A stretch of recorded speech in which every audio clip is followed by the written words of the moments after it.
Imagine lying in a quiet hospice room, knowing your days are numbered, and whispering one last wish. I just hope one of my students remembers me. She doesn't know it yet, but one of her students is about to walk through that door. And he's not just any student. He's a two-time Academy Award winner, a man millions admire. But today, he's not a star. He's just a grateful kid saying thank you. And when he opens his mouth, what he says will stop time and bring this woman to tears. This is the story of Miss Carter and the student she never thought she'd see again. You've probably never heard of Miss Carter. Most people haven't. She's 86, soft-spoken, retired, the kind of teacher who gave more than she ever got. She spent 40 years in the same New Jersey high school classroom, teaching English, quoting Shakespeare, handing out extra pencils to kids who'd forgotten theirs again. And in all that time, she never made the news. She never won a big award. But ask any of her students, and they'll tell you she was unforgettable. Especially one boy, quiet, intense, always watching. He sat in the back row, hoodie half up, pretending not to care. But Miss Carter saw something in him, and one day, when the class was reading Macbeth, she called on him to read. The room got quiet. He froze. And then, he delivered the line like he was already on a stage. She didn't clap. She didn't praise. She just said, "That is what I was waiting for," and walked away. Years passed. She retired, moved into a small apartment. No husband, no kids, just books, letters, and memories. Until one morning, in a whisper only the nurse heard, she said, "I just wonder if any of them remember me." The nurse didn't say much, just nodded, tucked the blanket up tighter, and stepped out of the room. But the words stuck with her. That quiet ache, that need to know if her life had mattered. Later that night, on her break, the nurse snapped a photo of Miss Carter's bookshelf. She posted it with a simple caption, "This is Miss Carter." She taught English for 40 years and wonders if any of her students remember her. She's in hospice now. Let's show her they do. She didn't expect much, maybe a few likes, a comment or two. But across the river, in a Manhattan trailer on a movie set, a man scrolled past that very post, stopped, scrolled back, blinked. "Miss Carter?" he whispered. It hit him like a punch to the gut. That face, that name, that voice. He was 14 again, nervous, angry, hiding behind sarcasm and silence, and she'd seen straight through it. He stood up, no hesitation, grabbed his coat, ignored his manager's protests, and said 6 words that would change everything. "She saved my life once. I'm going." When Denzel reached the hospice, it was late, past visiting hours, the kind of quiet where even the wind holds its breath. He walked up to the front desk, lowered his hood, and said, "I'm here to see Miss Carter." The receptionist didn't even look up. "Sorry, no visitors after 8. "I understand," he replied calmly. "But I'm not just a visitor." Now she looked up, eyes narrowing. Recognition flickered, but rules were rules. "Even for you, sir. I'm sorry." Denzel leaned in just slightly, voice low but firm. "She's the reason I ever believed I could be more than what I came from. She didn't just teach me English. She gave me direction. If I'm too late, I'll never forgive myself." The nurse from earlier overheard. Her jaw dropped slightly. Wait, you're that student? He nodded. She turned to the receptionist. Let him in. And just like that, the doors opened. Not just the literal ones, but the kind you only walk through once in a lifetime. The hallway was long. Every step Denzel took echoed with memories. Hall passes, chalkboards. That day, he read Macbeth like his life depended on it. When he reached her door, he paused, took a breath, then pushed it open. There she was, asleep, frail, her face lined like the pages of an old book, every wrinkle a story. He sat beside her, quiet, uncertain. What do you say to someone who changed your life without ever knowing it? Then he saw it, on the nightstand, a worn copy of Shakespeare, the very one she'd loaned him all those years ago. His initials were still scribbled inside. So he opened it, found the passage she'd once asked him to memorize, and began to read. Tomorrow, and tomorrow, and tomorrow creeps in this petty pace from day to day. His voice shook at first, but then something shifted. Her fingers twitched. Her eyelids fluttered. She was waking up. Her eyes opened slowly, like the sun rising after a long storm. She blinked, focused. Then, barely above a whisper, she said, "Denzel?" He smiled, tears already welling. "Hi, Miss Carter." She stared at him, stunned. "But what are you?" He leaned closer. "You believed in me before anyone else did, before the roles, before the fame, before I even believed in myself." She tried to sit up, but he gently touched her hand. "Don't. Just let me say this." He paused, swallowed. "You didn't just teach literature. You taught me. You saw something in a kid no one else saw. And I've carried your voice into every scene, every audition, every set." Her lips trembled. "All I ever wanted was to make a difference." "You did," he said. "You changed the trajectory of my life." And for the first time in years, Miss Carter cried, Denzel didn't break eye contact. His voice, usually so commanding on screen, was barely louder than a whisper. "I've been given a lot, Miss Carter. Awards, applause. But the thing that stuck with me the most was that moment in your classroom." She nodded slowly, eyes glistening. He continued, "You made me feel like I mattered, not just as a student, but as a human being. You planted something in me, something I didn't even know was there. And every role I've ever played, that seed grew." Her breath caught. Her voice cracked. "Then I did something right," she said. He squeezed her hand gently. "You did everything right."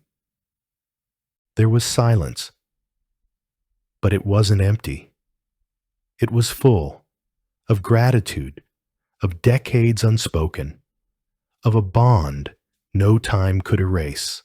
Denzel reached into his coat pocket, slow, deliberate. He pulled out a folded envelope, yellowed just slightly at the edges. "I wrote this years ago," he said, almost laughing at himself. "After training day, I think. I meant to send it, but I didn't know where you were." He placed it gently beside her pillow. "I've rewritten it 100 times, but the first version, the raw one, that's the one I brought." She looked at him, puzzled. What's in it? He smiled. Everything I never got to say. She reached for it, hands shaking. He helped unfold the paper, and she began to read. Her eyes scanned the words, then stopped. A single tear rolled down her cheek. She looked up at him. You carried all this? For me? All these years, he said, because you gave me direction. I just wanted you to know. You mattered. She closed her eyes, letter still in hand, and whispered, Thank you. The next morning, the nurse found Miss Carter still holding the letter, her hands resting gently on her chest, face calm, peaceful. Word of Denzel's visit didn't stay quiet for long. The nurse had shared that original post online, and now she followed it up with an update. He came. He really came. And what he said, she heard every word. The post exploded. Former students, hundreds of them, started commenting, sharing their memories. Stories poured in. She stayed after class to help me when no one else would. She told me I was smart when even my parents didn't believe it. She made me feel seen. A movement began. #ThankYou. Miss Carter trended. Old classmates reconnected. Teachers across the country were honored. Flowers showed up at the hospice. So many that they had to move them to the hallway. Miss Carter smiled quietly as the nurse read the messages aloud. You were never forgotten, the nurse said. In the days that followed, Miss Carter seemed lighter, like a weight had been lifted. She didn't talk much, but she listened. She'd nod gently as the nurse read her another message, another thank you, another name from the past. Sometimes she'd whisper something back. He was the one who doodled all over his desk.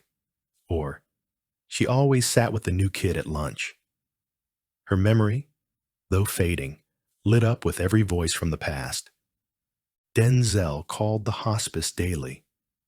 Always the same question. How is she today?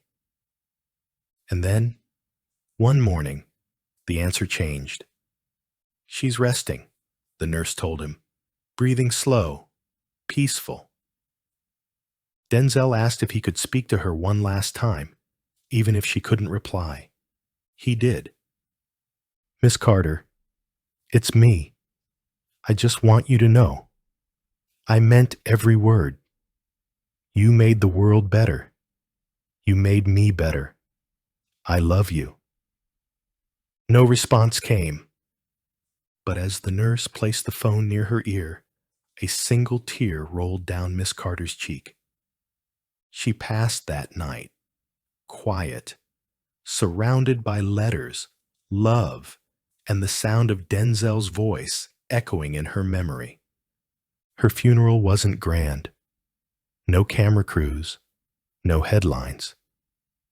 Just a small chapel in Newark, a few rows of pews, a light rain tapping on the stained glass. But what made it unforgettable was who showed up. Students, dozens of them. Some in suits, others in worn jackets and sneakers, all carrying stories. One spoke of how she helped him fill out his first college application. Another remembered how she slipped a poetry book into her backpack when her parents were divorcing. And then, at the very back, Denzel stood up. He walked slowly to the front. No notes, no script. She was my teacher, he said, but more than that, she was my mirror. She showed me who I could be long before I saw it myself. I'm here today because of her. He stepped down, took a seat, and for a long moment, no one said a word. Because some legacies don't need to be shouted. They just need to be remembered. The story didn't stay in that chapel. A local reporter who'd attended the funeral posted a short piece online titled, "The Teacher Who Taught Denzel Washington." And within hours, it went viral. National news picked it up. Morning shows invited former students to share their memories. The clip of Denzel's brief eulogy, filmed quietly by someone in the back, circulated across platforms, racking up millions of views in a day. But what happened next was even more unexpected. Thousands of people started posting about their Miss Carter. Teachers who changed their lives, quiet mentors who never asked for credit, hashtags like number, because of my teacher, and number. Thank you, Miss Carter, trended worldwide. Messages flooded in from around the globe. Retired educators received flowers from students they hadn't heard from in decades. School boards started honoring teachers with Lifetime Impact Awards. One comment, pinned to the top of the original post, simply read, "She never saw her legacy, but now the whole world does."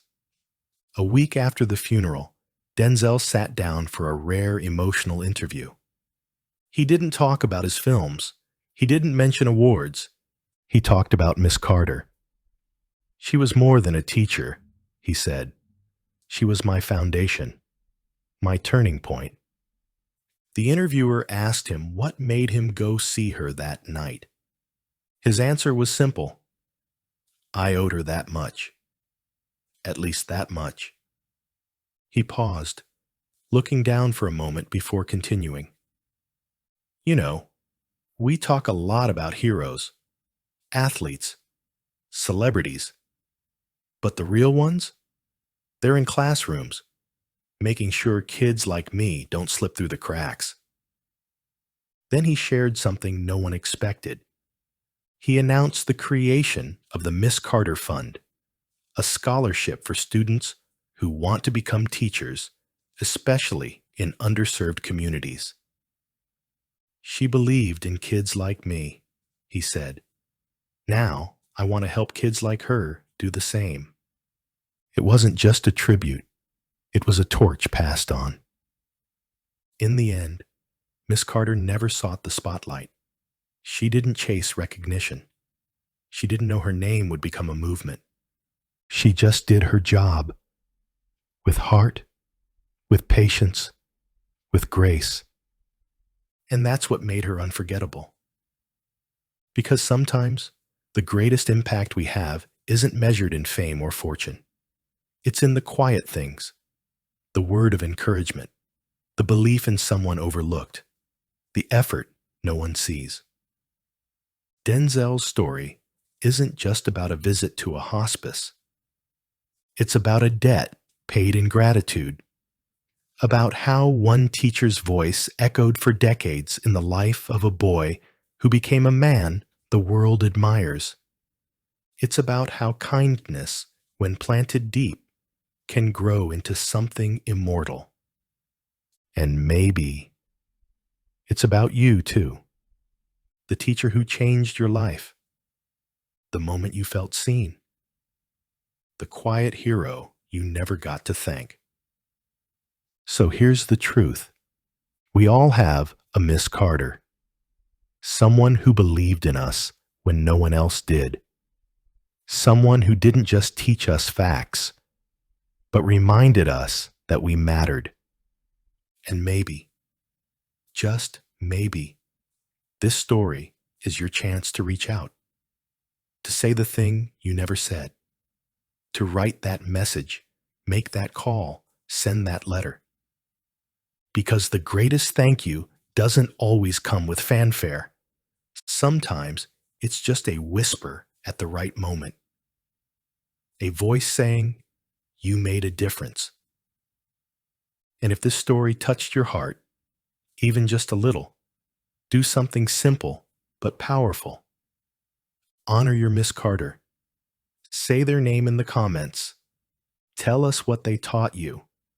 And if you believe the world needs more stories like this, more reminders that grace still matters, then like, share, and subscribe. Because gratitude might just be the most important story we ever tell.